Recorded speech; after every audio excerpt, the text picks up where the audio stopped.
আজকে সন্ধ্যায় আমাদের পঞ্চায়েত সমিতি কর্মাধ্যক্ষ আমাদের দলের নেতা খয়রুল কোলেহাট দুয়ে দক্ষিণ গাজীপুরে ওখানে একটা মিটিং করতে আসে। সেখানে মিটিং চলাকালীন ইলেকট্রিক অফ করে দিয়ে ওদের উপর আক্রমণ করে। খয়রুলের নিজে ইনজিওর হয়, আরো আমাদের 4জন ছেলে ইনজিওর হয়, গাড়িও ভাঙচুর হয়। একজন মৃত্যুর সঙ্গে পাঞ্জা লড়ছে, তাকে এখন এমআর বাঙুরে স্থানান্তরিত করা হয়েছে, আইসিইউতে অ্যাডমিশন আছে।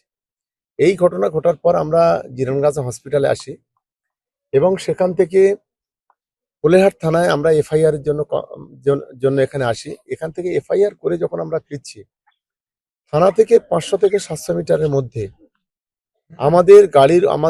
আমার গাড়ি লক্ষ্য করে বোম চার্জ করে। সেই গাড়ি, আমার গাড়িটা এগিয়ে চলে যায়, পিছনের গাড়িতে বোমটা লাগে এবং গুলিও চালায়। এবং আমরা সঙ্গে সঙ্গে কিছুটা ওই সিটের সাইডে আমরা আত্মরক্ষা করি। তারপর সঙ্গে সঙ্গে থানায় ফোন করি, বড়বাবু সঙ্গে পুলিশ বাহিনী নিয়ে সেখানে উপস্থিত হয়।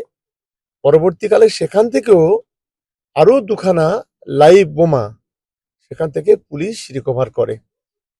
সম্পূর্ণ আইএসএফ আশ্রিত সমাজ বিরোধীরা, নওশাদ সিদ্দিকী একটা ভণ্ড পীর, সেই পীরের উস্কানিতে এই ধরনের আমাদের উপরে আক্রমণ করছে।